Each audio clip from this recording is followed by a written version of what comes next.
Hello, hello, hello. You're tuning into the episode of TheWunderkindShow. Today's second topic, the AFC North is looking more dangerous day by day.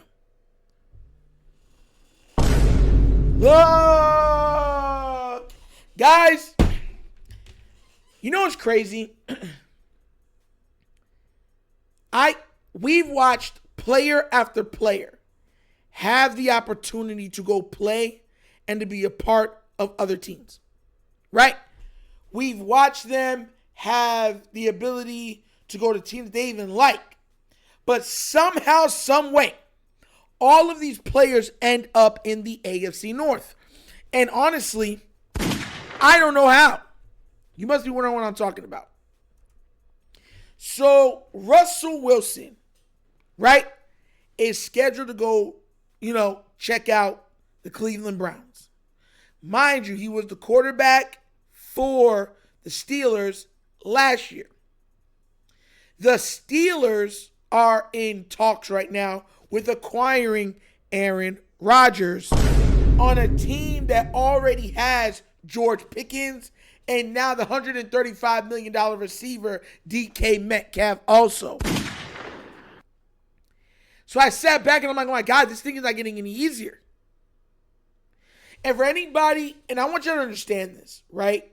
Because some people get lost in the sauce and they don't understand how these type of moves make and break teams. Adding a quarterback that still has value to your team can uplift your team.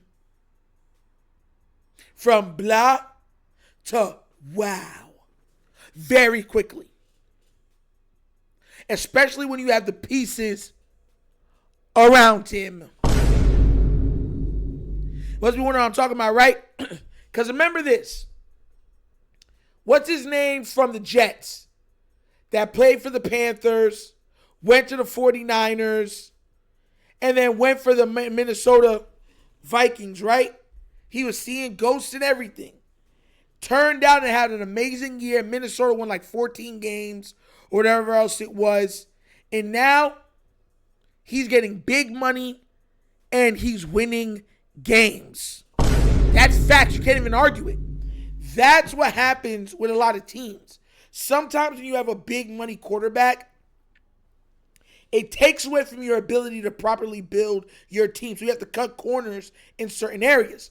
But when you can cut costs from having a $50, $60 million quarterback to a $20 million quarterback, a $30 million quarterback, then all of a sudden you're able to surround them with even more talent. So what you're seeing now, this is like Raven fans should be worried about this. Very worried about this.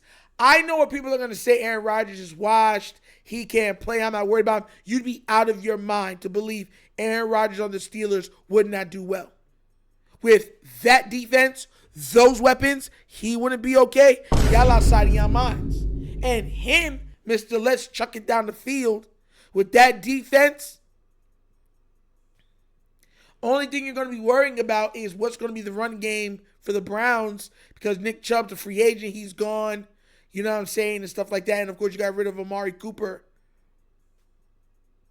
But if they bring on Russell Wilson, Amari Cooper's a free agent. They can get him right back for next time, pennies.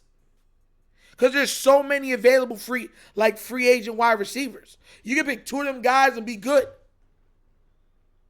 And that's what I'm saying. It's so frustrating to watch the AFC North year after year stack up just because we got Lamar Jackson in the division.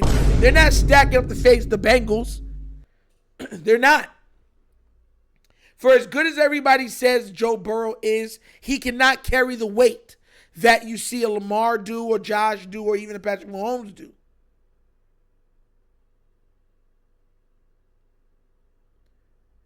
It's like, why don't you guys go join the AFC West? Heck, go join the AFC East. Go ahead, Josh Allen. No. We want the AFC North, where it's hard hitting football. We can, make it harder on the Ravens. it makes you start to wonder, like, if the entire system's against the Ravens. Like, that's where I'm at. I'm wondering at times, like, are they really against us like this? Because some of their moves don't make sense. It's like, bro, like, why would you come to the AFC North? It's bad weather, hard hitting. Unless you're a defensive player, why as an offensive player you want to come to the AFC North? DK could have played for how many other teams? Why the AFC North? And it just keeps getting harder.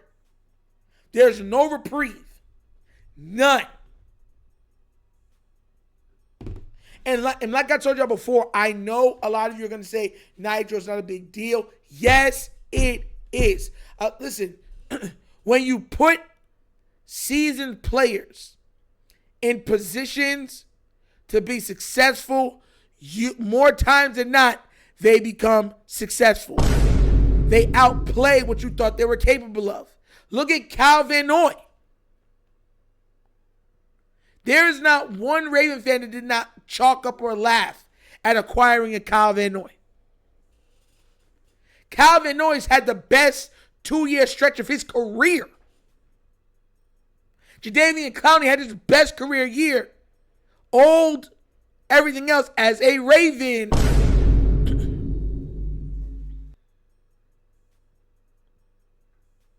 You seen that 1 year Steve Smith Sr., his first year here, how well he played? When everybody thought he was washed. And Quan Butler when they thought he was washed. If you give players a great team around them that are seasoned, they can succeed. Remember the second to last season with Brett Favre, when he was coming from the Jets, everybody thought, man, it's time to hang it up.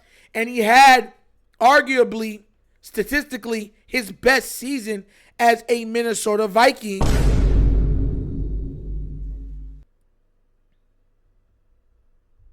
You get where I'm coming from? He lit the league up that year.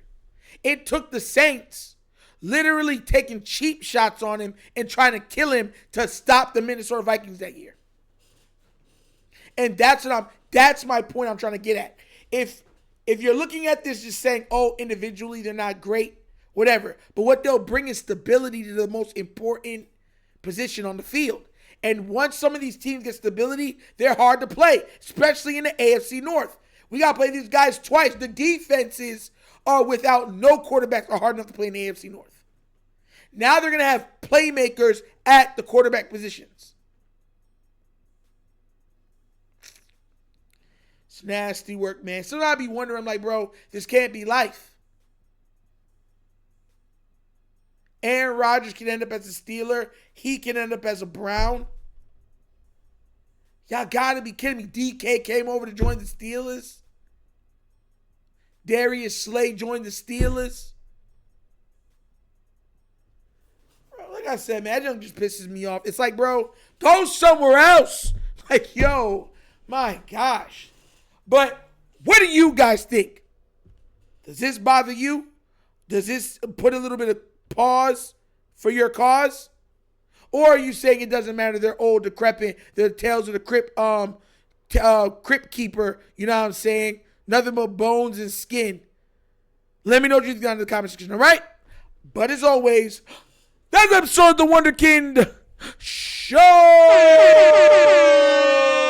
Thank you for watching. And now we get down, we have fun and we laugh. But everything we talk about, we're doing what? Facts and truth. Guys, please check out The Wunderkind Show, morning show. Yes, it's available. We're live Monday through Thursday, 9:30 a.m. to 10:30 a.m. We talk about all sports topics. And on top of it, we have nostalgia, 15 minutes of nostalgia where we go over 70s, 80s, 90s, 2000s trivia about, cartoons, shows, commercials, just reminiscing. And it's a fun time, I'm telling you. So be there, be squared, all right? And if you'd like to donate to this channel, help out with equipment and such stuff like that, bottom of the screen, QR codes to a Cash App. Cash App located in the description of every video that we do. Name of it is $, The Wunderkind Show. Super easy. But that's the episode of The Wunderkind Show. This show is not just signing off. And as always, you know my slogan. Peace. And I am out of here. Huh? Yerp! Finish him, Daddy.